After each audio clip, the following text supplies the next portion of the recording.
दोस्तों आज हम बात कर रहे हैं 807 नंबर सब्जेक्ट की, जिसका नाम है योग शिक्षा यानी कि योगा एजुकेशन। इसके महत्वपूर्ण प्रश्न इससे पहले हमने आपके 801, 802, 803, 804, 805 सभी विषय के सब्जेक्ट के जो है महत्वपूर्ण क्वेश्चन करा दिए हैं। तो यहाँ पे पहला प्रश्न जो है इस विषय का पूछा गया आपसे, पूछा गया है कि अंतर्राष्ट्रीय योग दिवस प्रति वर्ष किस तिथि को मनाया जाता है। तो ये किस तिथि को मनाया जाता है, सभी को मेरे हिसाब से पता होगा कि ये 21 जून को मनाया जाता है। ठीक है ना, हर वर्ष में 21 जून को ये मनाया जाता है। तो आप लिख देंगे इसका आंसर 21 जून।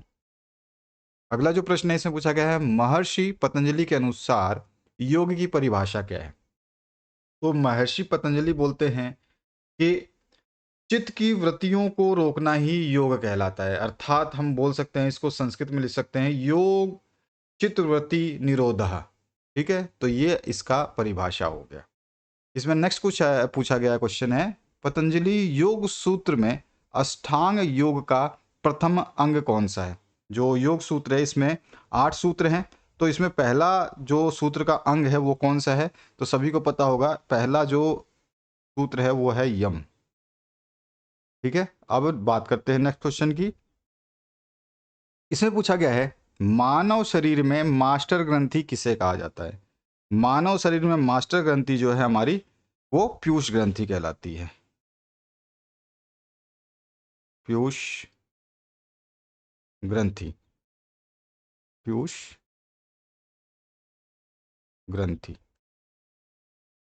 ठीक है, इसके बाद जो नेक्स्ट क्वेश्चन है इसमें क्या पूछा गया आपसे, इसमें पूछा जा रहा है, केवल्य धाम योग संस्थान की स्थापना किस वर्ष में हुई थी। तो ये सन 1924 में स्थापित किया गया था। इसके बाद जो नेक्स्ट क्वेश्चन है उसकी बात करते हैं। इसमें पूछा गया आपसे, ध्यान के मार्ग में आने वाली किन्हीं दो प्रमुख बाधाओं के नाम लिखिए। जब आप ध्यान करते हैं योगासन में, तो कौन कौन सी दो प्रमुख बाधाएं जो आ सकती हैं उनको आप बता सकते हैं। एक तो आलस है, ठीक है, आलस है, ये आलस्य बोलते हैं। और दूसरा हो सकता है आपकी निंद्रा। ठीक है, आलस है, निंद्रा है, और जो आपका शारीरिक स्वास्थ्य है वो भी आप बता सकते हैं। इसके बाद जो नेक्स्ट क्वेश्चन है, प्राणायाम में सांस को अंदर रोकने की क्रिया को क्या कहते हैं। यहाँ पर सांस को अंदर रोकने की बात हो रही है, छोड़ने की नहीं, लेने की नहीं। दोनों की अलग अलग नाम है, तीनों के अलग अलग नाम है। अगर सांस रोकते हैं तो उसका नाम अलग है, सांस छोड़ते हैं तो उसका नाम अलग है, और सांस लेते हैं तो उसका भी नाम अलग है प्राणायाम के अंदर। तो यहाँ पे बोला गया है, सांस को रोकने की क्रिया कहलाती है आपकी कुंभक। ठीक है ना, सांस जो है आपकी रोकने की क्रिया कहलाती है कुंभक। ठीक है, कुंभक जो है रोकने की क्रिया कहलाती है। अगर हम यहाँ पे क्वेश्चन को चेंज करें, तो क्वेश्चन में अगर आपसे पूछा जाए कि सांस लेने की क्रिया क्या कहलाती है, तो जो सांस लेते हैं, लेने की क्रिया जो है वो आपकी, और एक छोड़ने की, सांस लेने की क्रिया जो है पूरक कहलाती है, और जो छोड़ने की क्रिया है इसको रेचक कहा जाता है। ये ध्यान रखिएगा आप। कुंभक जो है सांस को रोकने की क्रिया है, पूरक जो है सांस लेने की क्रिया है, और रेचक जो है सांस छोड़ने की क्रिया है। प्राणायाम के अंदर इस शब्दों का प्रयोग किया जाता है। रक्त परिसंचरण तंत्र का मुख्य अंग कौन सा है जो पूरे शरीर में रक्त पंप करता है, यानी कि रक्त को पहुंचाता है। तो सभी को अच्छी तरह के पता है अच्छी तरह से, जो हृदय है आपका वो जो है, ठीक है, हृदय जो है वो आपका ये काम करता है। नेक्स्ट जो क्वेश्चन है इसमें पूछा गया है, योग के अनुसार मानव शरीर में कितने कोष माने गए हैं, यानी कितने कोषों से शरीर जो है वो बना हुआ है। तो यहाँ पर हम उसको बोलते हैं पंचकोश, 5 कोषों से बना हुआ है। अब ये पंचकोश के बारे में नाम भी पूछ लेता है, आप इसके नाम जो है, नाम भी पूछे जाते हैं। पंचकोशों के नाम मैं आपको बता देता हूँ, और आप लोग जो है इसको कमेंट करके बताना कि पंचकोश के नाम मैंने क्या बताए हैं। पंचकोश जो हैं वो 5 होते हैं। एक होता है अन्नमय कोश, दूसरा होता है प्राणमय कोश, तीसरा होता है मनोमय कोश, और चौथा होता है विज्ञानमय कोश, और पांचवा होता है आनंदमय कोश। ठीक है, तो इसको पंचकोश कहते हैं। ठीक है, इसके बाद जो नेक्स्ट क्वेश्चन है उसकी बात करते हैं। कपालभाति मूल रूप से क्या है? आसन है, प्राणायाम है, षटकर्म है, यानी कि शुद्धि क्रिया है। तो कपालभाति जो है ना, ये आपका पेट के आंतों को मोड़ने जकड़ने की घुमाने की क्रिया होती है, आपको सभी को पता है ना। तो आपने देखा भी होगा बाबा रामदेव कभी कभी स्टेज पे बैठे हुए अपने पेट को हथेलियों को मोड़ते हैं, तो वही है कपालभाति। और ये कपालभाति क्या होती है? षटकर्म होता है, यानी कि शुद्धि क्रिया होती है। ठीक है, पेट के आंतों की शुद्धि क्रिया होती है, ठीक है ना, शुद्धि क्रिया कहलाता है ये। अगला जो प्रश्न है इसमें आप देखेंगे यहाँ पर, तो इसमें पूछा गया है यौगिक ग्रंथों के अनुसार मानव शरीर में कुल कितनी मुख्य नसें या नाड़ियां मानी जाती है, जिसमें से 3 प्रमुख कौन से हैं वो आपको बताना है। ठीक है, यौगिक ग्रंथों के अनुसार कितनी नसें हैं, तो हम बताएंगे यौगिक ग्रंथों के अनुसार जो नाड़ियां मानी गई है वो 72,000 मानी गई हैं, 72,000। ठीक है, इसमें से आपको 3 बताना है, मुख्य 3 जो है उसमें होता है एक ईड़ा, एक होता है ईडा, ठीक है। दूसरा जो होता है उसको पिंगला बोलते हैं, पिंगला नाड़ी आपने सुना होगा, नहीं पढ़ा है तो पढ़ लीजिए। और एक होता है जो आपका वो होता है सुषुम्ना,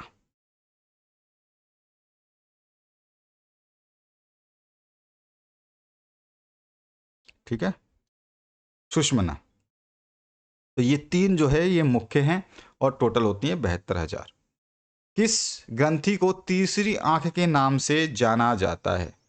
तो किस ग्रंथि का को बोलते हैं हम? तो पीनियल ग्रंथि जो होती है ना, उसको हम बोलते हैं पीनियल ग्रंथि,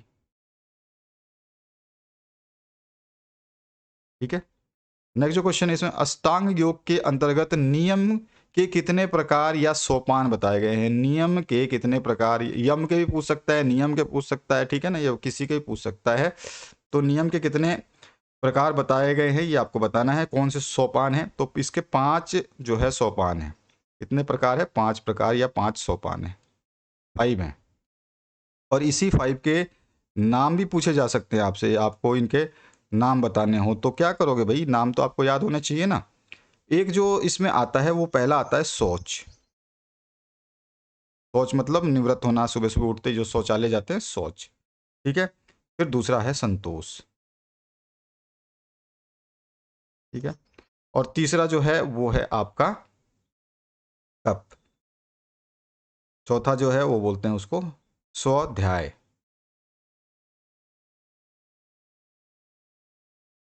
और पांचवा जो होता है वो होता है आपका प्राणिधान,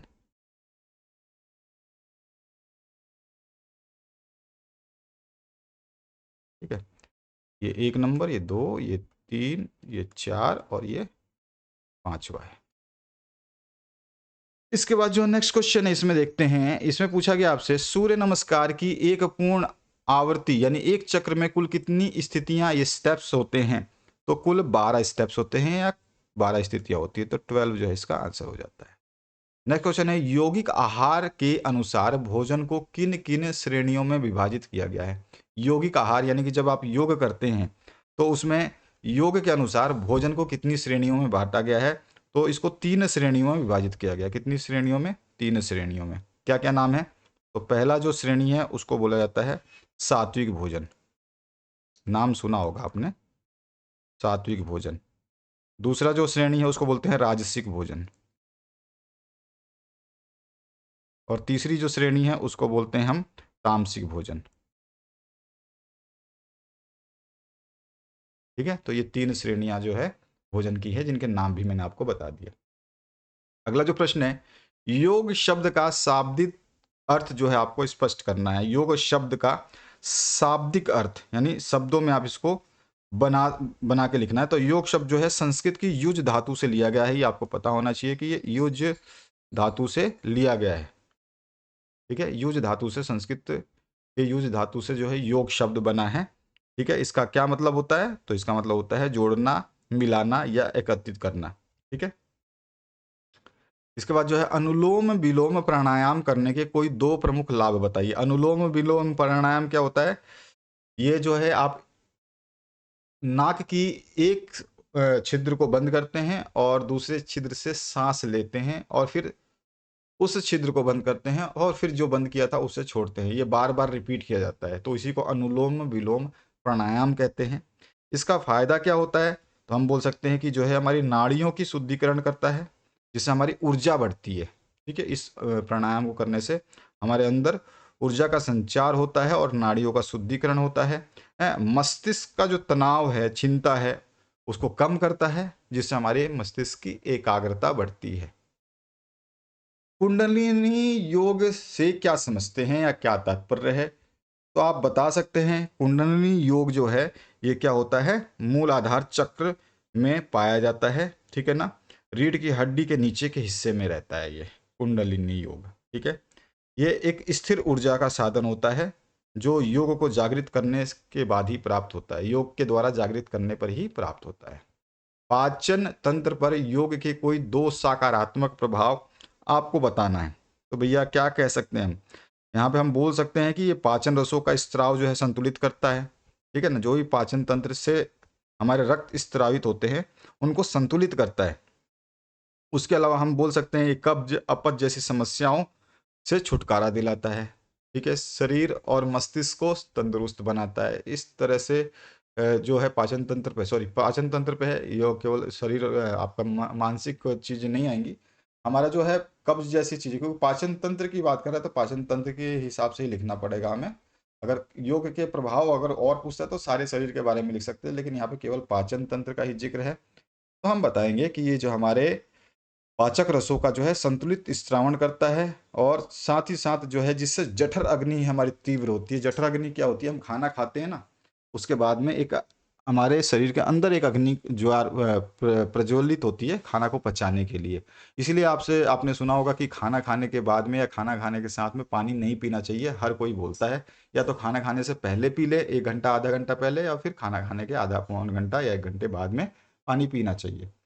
और दूसरा जो है ये हमारे कब्ज जैसी समस्याएं हैं, ठीक है ना, अपच जैसी समस्याएं हैं, उससे छुटकारा दिलाता है। तो ये सकारात्मक प्रभाव मिलेंगे लिखने को आपको पाचन तंत्र के हिसाब से। प्राणायाम को परिभाषित करना है आपको, तो प्राणायाम का मतलब है इसमें प्राण प्लस आयाम बना हुआ है। तो प्राण प्लस आयाम मिलकर के प्राणायाम बनाते हैं। प्राण का अर्थ होता है जीवन शक्ति और आयाम का अर्थ होता है उसका नियंत्रण। ठीक है, तो अगर हम जो है जीवन शक्ति को नियंत्रित करते हैं तो वही प्राणायाम कहलाता है। यानी कि श्वास प्रवास की गति को नियंत्रित और करके जो है जो आसन किए जाते हैं उसे ही प्राणायाम कहा जाता है। अगला जो क्वेश्चन है इसमें आपसे पूछा गया है, आप प्राथमिक विद्यालय में किस आयु वर्ग के बच्चों को सूर्य नमस्कार सिखाएंगे और क्यों?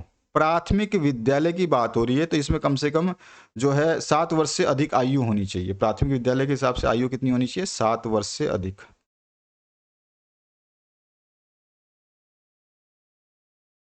ठीक है, इसके बाद जो नेक्स्ट क्वेश्चन है इसमें क्या पूछा गया आपसे, श्वसन तंत्र से संबंधित किसी एक बीमारी का नाम लिखकर बताइए कि योग उसमें कैसे सहायक है। यानी कि आप सांस ले रहे हैं और उससे संबंधित कोई आपको प्रॉब्लम हो जाए तो हम कह सकते हैं कि वो एक बीमारी जो है वो क्या हो सकती है। आप सभी को पता होगा कि एक बीमारी जो है अस्थमा, दमा जिसको बोलते हैं, दमा बोलिए या फिर उसको अस्थमा भी बोलते हैं, है ना। तो अस्थमा हो सकता है, दमा हो सकता है, ये बीमारियां जो है योग के द्वारा जो है इसको दूर किया जा सकता है। ठीक है, योग कैसे? इसको तो फेफड़ों को जो है निरंतर अभ्यास करने से फेफड़े जो है उसकी कार्य क्षमता बढ़ जाती है, जिससे अस्थमा या दमा जैसी समस्याएं शांत हो सकती हैं, कम हो सकती हैं। ध्यान का क्या अर्थ है ये आपको बताना है। यानी कि कोई एक वस्तु या विचार या लक्ष्य हो, उसको मन में निरंतर ध्यान करना, यानी एकाग्रता के साथ उसको बिना रुकावट के लगातार जो है देखते रहना ध्यान कहलाता है। ठीक है, इस तरह से आप इसका आंसर लिख सकते हैं। यम और नियम में क्या मुख्य अंतर है? यम और नियम में क्या मुख्य अंतर है? तो यम जो है सामाजिक अनुशासन और नैतिक व्यवहार जो है समझाता है। ठीक है, जबकि नियम जो है अनुशासन और आंतरिक शुद्धि को बताता है। ठीक है, ये जो है अंतर होता है। बाकी इसके जो यम के आपके जिसमें ये नियम में तो आपका सोच संतोष हमने बात किया, और नियम में जो यम में जो है आपका अहिंसा, सत्य, ये सब आता है। ठीक है, तो ये चीज़ें लिख करके आप इसको समझा सकते हैं। नेक्स्ट जो क्वेश्चन इसमें पूछा गया आपसे, महर्षि पतंजलि द्वारा प्रतिपादित अष्टांग योग के 8 अंगों के नाम लिखिए। अष्टांग योग के 8 अंगों के नाम क्या हो सकते हैं? तो आप सभी को पता होगा, अष्टांग योग में जो है 8 अंग होते हैं, और ये 8 अंगों के नाम क्या होते हैं? एक तो होता है यम। यम में क्या क्या आता है? यम में आता है अहिंसा, ठीक है, सत्य, असत्य, ब्रह्मचर्य, अपिग्रह। ये तो केवल यम में आता है। ठीक है, यम में 5 भाग होते हैं, अहिंसा, सत्य, असत्य, ब्रह्मचर्य, अपिग्रह। इसके बाद आता है नियम। दूसरा जो होता है वो होता है नियम। इस नियम में भी आपके 5 भाग होते हैं, और 5 भाग कौन कौन से हैं? एक है सोच, अभी मैंने बताया था ऊपर, शौच, संतोष, तप, स्वाध्याय और प्रणिधान। इसके बाद जो तीसरा आता है वो आता है आपका आसन। ठीक है, फिर आपका आता है आसन। आसन जो है ये शरीर की कोई स्थिति होती है। इसके बाद जो चौथा आता है वो होता है प्राणायाम। ठीक है, प्राणायाम में जो है श्वसन का नियंत्रण किया जाता है। इसके बाद आता है प्रत्याहार। ठीक है, प्रत्याहार में क्या करते हैं? इंद्रियों को वश में करते हैं। इसके बाद जो है आपका आता है धारणा। धारणा में हम एकाग्रता को बढ़ाते हैं। तो कितने हो गए? 1 2 3 4 5 6, अभी 2 बच गए। धारणा के बाद आता है ध्यान। ठीक है, ध्यान में क्या करते हैं? हम निरंतर एकाग्रता को बनाए रखते हैं। और उसके बाद आता है लास्ट ऑप्शन जो है हमारा समाधि। ठीक है, समाधि, ये आत्मा से परमात्मा का मिलन होता है। तो इस तरह से ये अष्टांग योग के 8 चरण होते हैं। पहले में 5, इसके 5 होते हैं उपभाग, और इसके भी 5 उपभाग होते हैं। बाकी सब जो है अकेले अकेले होते हैं। मानव शरीर की अंतःस्रावी ग्रंथियों पर योग के प्रभाव का वर्णन। अब यहाँ पर केवल अंतःस्रावी ग्रंथियों पर योग का प्रभाव पूछा है। योग का प्रभाव किस चीज पे पूछ रहा है ये ध्यान रखना है। शरीर पे पूछ रहा है, पूरे शरीर पे पूछेगा तो बहुत सारी चीजें हैं। केवल योग का प्रभाव जो है अंतःस्रावी ग्रंथियों पे पूछ रहा है। तो अंतःस्रावी ग्रंथियों में पीयूष ग्रंथि पे क्या होगा? तो पीयूष ग्रंथि जो है सभी ग्रंथियों को नियंत्रित करता है, तो इस पे एक प्रभाव होगा। ये सभी ग्रंथियों को नियंत्रित करने के लिए पीयूष ग्रंथि के ऊपर जो है अच्छा प्रभाव डालता है। दूसरा जो है थायराइड, यानी कि ये थायराइड को नियंत्रित करने में प्रभाव डालता है। और एक एड्रिनल ग्रंथि होती है जो तनाव को दूर करता है, उस पर योग का अच्छा प्रभाव पड़ता है। पीनियल ग्रंथि जो होती है, जो अभी हमने ऊपर बात की थी, वो नींद और जो नींद की समस्याओं से जुड़ी समस्याएं हैं ना, उनको दूर करने में काम आता है। तो इस तरह से बहुत सारी ग्रंथियों के ऊपर आप जो है योग का प्रभाव समझा सकते हैं। छात्रों के जीवन में तनाव प्रबंधन में योग किस प्रकार एक प्रभावी भूमिका निभाता है, ये आपको बताना है। ठीक है, और वैसे भी योग के ऊपर प्रभाव जो आप और भी लिख सकते हैं, जैसे कि हार्मोन का संतुलन करता है, तनाव को कम करता है, रोग प्रतिरोधक क्षमता बढ़ाता है। ठीक है, ये सारी की सारी ग्रंथियों पे है ना। तो उसके अलावा जो है शरीर का संतुलित विकास करता है। ग्रंथियां अगर सही विकास होगी तो संतुलित विकास तो होगा ही ना। तो ये सब चीज़ें आप इसमें लिख सकते हैं। अब तनाव के प्रबंध की बात कर रहा है, तो जिसमें तनाव क्या होता है? तनाव जो है आपका सबसे बड़ी समस्या क्या है? आप क्वेश्चन को समझते हैं। क्वेश्चन तो बहुत इजी आते हैं, जो हम नोट्स में देते हैं ना, उसी में से सारे क्वेश्चंस आते हैं। 90% के आसपास आराम से क्वेश्चंस उसमें से उठाए जाते हैं। और जो ये तनाव प्रबंध है ना, ये आपको अब सोचो कि छात्रों के जीवन में तनाव प्रबंधन में योग की क्या भूमिका होगी, क्या पूछ लिया यार।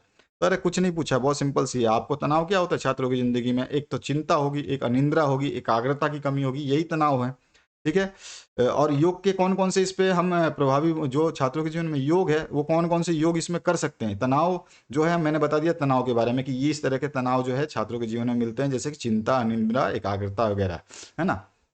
और योग जो है इसमें कौन कौन सा हम योग कर सकते हैं इसको? तो प्राणायाम कर सकते हैं इसको सुधारने के लिए, ध्यान कर सकते हैं, आसन कर सकते हैं। ठीक है, और प्रभावी भूमिका क्या होगी, इसका प्रभाव क्या मिलेगा, परिणाम क्या मिलेगा?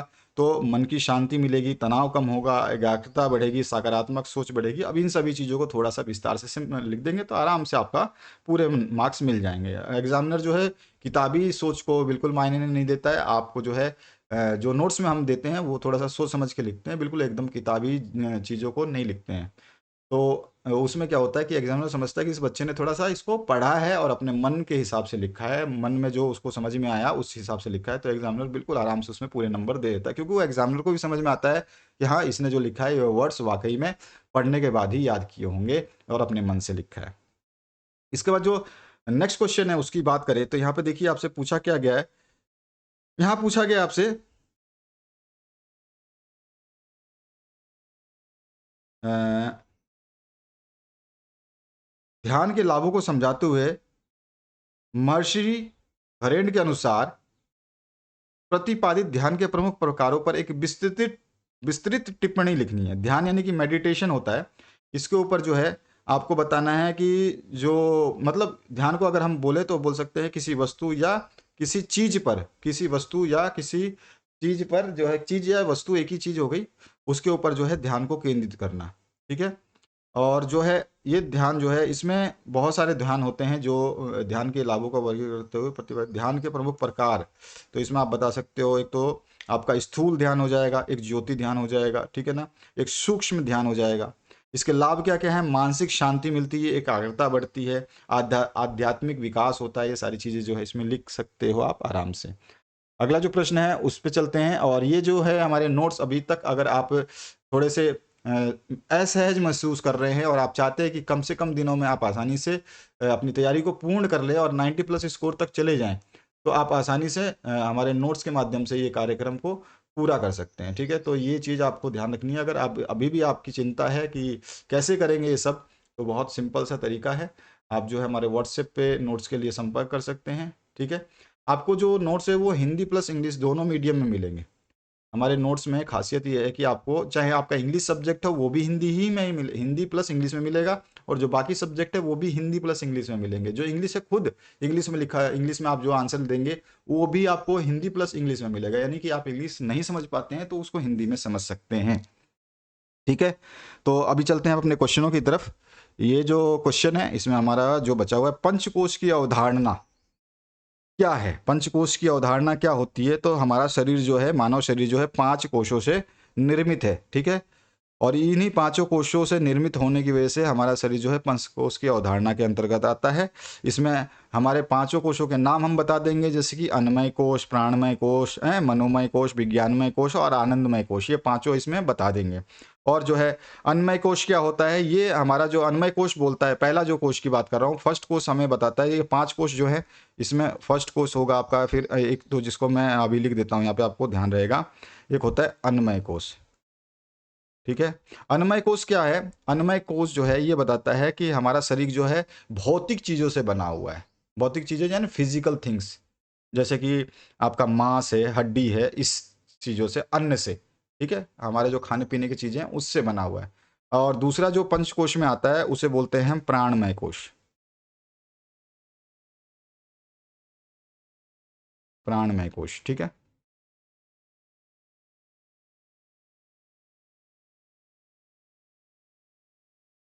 दूसरा होता है प्राणमय कोश। प्राणमय कोश का मतलब होता है कि हमारा शरीर जो है प्राण से बना हुआ है, यानी कि ऊर्जा से बना हुआ है। ठीक है, और तीसरा जो कोश होता है इसको हम बोलते हैं मनोमय कोश, मनोमय कोश। देखो जैसे अन्न, अन्न मतलब ये फिजिकल थिंग से बना, अन्न से बना हुआ हमारा शरीर है। प्राण मतलब ऊर्जा से, प्राण वायु से बना हुआ शरीर है। मन, मन मतलब मानसिक क्रियाओं से या विचार से बना हुआ शरीर है। हमारा पंचकोश की अवधारणा ये कहती है। चौथा जो है ये होता है आपका विज्ञानमय कोश, विज्ञानमय कोश। ठीक है, विज्ञानमय कोश कहता है कि हमारा जो शरीर है वो बुद्धि और ज्ञान के हिसाब से बना हुआ है, बुद्धि और ज्ञान के हिसाब से बना हुआ है। और पांचवा जो अंतिम कोश है ये कहता है आपका आनंदमय कोश, आनंदमय कोश। तो देखो आनंदमय जो कोश है इसमें क्या है, आनंदमय कोश कहता है ये कि जो हमारा शरीर है वो अंतिम चरण में आनंद को प्राप्त करता है और जो है आत्मा से परमात्मा का मिलन हो जाता है। ठीक है, आत्म संतुष्टि हो जाती है।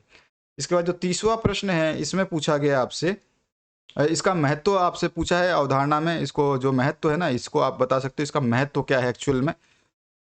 तो मैं तो आप बता सकते हो कि ये जो है संपूर्ण विकास में मदद करता है। मतलब हमारा आध्यात्मिक से लेकर के जो योगात्मक विकास है, शारीरिक विकास है, मानसिक विकास है, योगात्मक विकास है और आपका आध्यात्मिक विकास है, ये संपूर्ण विकास की ओर ले जाता है। ये महत्व है इसका। ठीक है? इसमें आपका शारीरिक, मानसिक और आध्यात्मिक सब कुछ जो है इसमें शामिल होता है। उसके बारे में थोड़ा-सा आप लिख सकते हैं। योग के क्षेत्र में किन्हीं 2 प्रमुख योग संस्थाओं के योगदान का मूल्यांकन अथवा उल्लेख करना है। ठीक है? तो बहुत सारे संस्थाएँ हैं, कैवल्य धाम है, जैसा कि हमने अभी स्टार्टिंग में देखा था कैवल्य धाम की स्थापना कब हुई थी। ठीक है? और उसके अलावा ये कैवल्य धाम जो है, ये क्या करता है, ये वैज्ञानिक शोधों पे आधारित है, योग शिक्षा का प्रसार करता है। ठीक है? ये इसका संस्थान का इसका मुख्य उद्देश्य है। एक योग संस्थान है बिहार में, उसका नाम है बिहार स्कूल ऑफ योग। ठीक है? यहाँ पर भी योग का प्रशिक्षण दिया जाता है, विश्व स्तर पर इसका प्रचार किया जाता है। उसके अलावा एक है आपका और भी हैं, याद करना पड़ेगा आप सभी को इन सब चीज़ों को। 2-3 कम से कम एटलीस्ट 3 तो आपको याद होने चाहिए। ठीक है? 3 आपको याद रखने हैं। और इसका योगदान क्या रहता है? योगदान जो हम बता सकते हैं, इन संस्थाओं का योगदान क्या रहता है? तो योगदान जो है स्वास्थ्य को सुधारने में रहता है। योग का वैश्वीकरण यानी योग का प्रसार-प्रचार करने में लगा रहता है, सभी लोग अपनाते हैं। अनुसंधान और शिक्षा में इसका योगदान रहता है। तो ये सब चीज़ों को आप लिख सकते हैं। और जैसा मैंने आपको बताया था, अगर आप अभी तक आप तैयार नहीं हो पाए हैं या फिर आपको ऐसा लग रहा है कि आप जो इस स्कोर को प्राप्त करना चाहते हैं वो नहीं कर पाएँगे, तो आराम से इस नोट्स के माध्यम से जो है आप इसकी प्राप्ति आसान से कर सकते हैं। तो आशा करता हूँ इस वीडियो के माध्यम से आपने जो है बेहतरीन आप अपने सब्जेक्ट को समझा होगा। इसके अलावा और भी जो सब्जेक्ट्स हैं आपके दे दिए गए, उनको कंप्लीट करिए।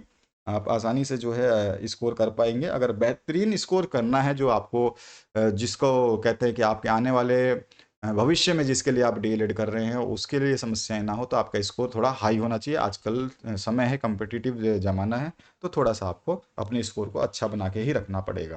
ठीक है? Thank you very much. Have a good day.